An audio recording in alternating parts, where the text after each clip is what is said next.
Chiefs, Chargers, Friday night football in Brazil. In this video, I'm going to give you all of the analysis for my favorite player prop. We're going to talk about the side and the total. I have a lean on both, and we're also going to sprinkle on my favorite anytime touchdown score at plus 350. And reminder, this channel is the home for all of my NFL picks for this season and beyond. So make sure to hit that like button, comment what you think about my plays or what are your favorite plays for Friday night football, and of course, press that big red subscribe button and turn on notifications as my Sunday night video, well, Sunday video just in general, Monday night video, all the videos, they're going to be posted on this channel with full analysis every single time. Before we get into the analysis for my favorite player prop, let's talk about the side or total. In full disclosure, I use a model to point me in the right direction for all of my plays. Now, I don't blindly tail it. It's not the end all be all, but it's a useful tool.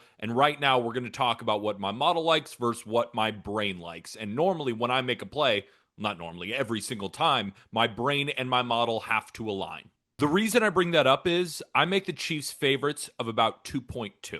So at 3, my model would actually lean towards the Chargers. However, getting Mahomes under a field goal is a wildly profitable endeavor, and the Chiefs have won the last 6 games in this divisional matchup, with the Chargers covering just 2 of those times. Chiefs coming off a Super Bowl loss have to be as motivated as ever, with doubters starting to creep in. Mind says Chiefs, model says Chargers. It's a pass for me. Look at the total, because it opened at 44.5, and I have it at 46.4, so I wrote that down as a potential week 1 play. However, we're now sitting at 46.5, so I missed the boat on that one. Gun to my head, I'd still lean over, but it feels like the right number to me. Before we get into my best bet, you can find all of my picks on BetMGM, and if you're new to BetMGM, use code JUSTGridiron. By wagering at least $10 on your first pick, you'll get it all back in bonus up to $1,500 if that pick loses. It's always a good idea to take advantage of sportsbook offers whenever possible. Remember, that's code JUSTGridiron on BetMGM. Time for the player prop. One my model and I particularly like is Isaiah Pacheco under 50.5 rushing yards. The market seems to think Pacheco is the definitive starter, but I have my doubts that it's fully his backfield. KC ranked 22nd in rushing attempts last year and 21st the previous season, so generally speaking, rushing attempts tend to be more scarce in Kansas City's offense. What also hurts his usage is the Chiefs' run game is heavily tied to RPO usage, which can siphon carries away from him based on the defensive look. They've shown a consistent willingness to trust Mahomes to throw to bleed clock, further limiting late-game rushing attempts. It's also not an easy matchup. The Chargers' defense was 9th in EPA per rush allowed and 7th in overall EPA last season. They're a sound, structurally disciplined unit. With most of the core intact, they profile as stronger than league average against the run in 2025. Asking Pacheco to be really efficient with his carries is a tough task here, especially coming off a season where he averaged just 3.7 yards per carry.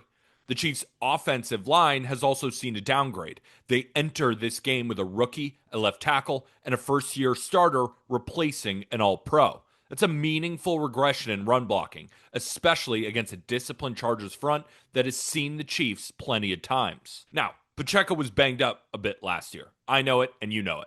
But he was under this line in 8 of 10 games that he played, averaging 34.7 yards in those 10 games. In his first game against Baltimore last year, he saw 15 of the 17 rushing attempts from Chiefs running backs and only tallied 45 yards. Now, Kareem Hunt is still in the mix, and they have a rookie they're high on in Brashard Smith, who I am as well.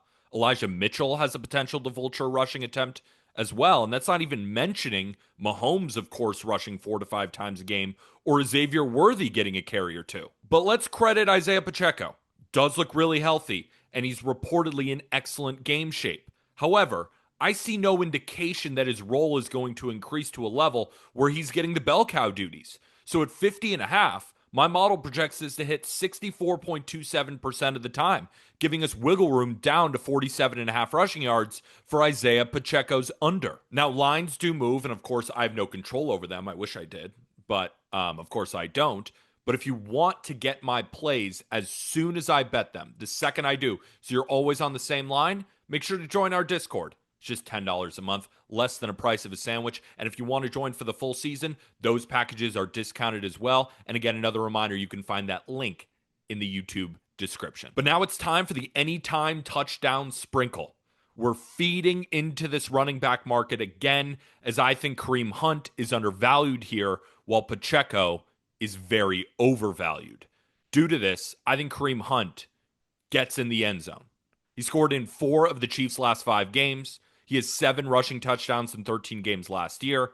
He had 50.6% of the red zone rushing attempts in 2024. This touchdown line is just out of whack, and I would take it down to plus 250. Give me Kareem Hunt to get in the end zone at plus 350 for a quarter unit. So hopefully you enjoyed this breakdown. Again, the best way to support this channel for absolutely free.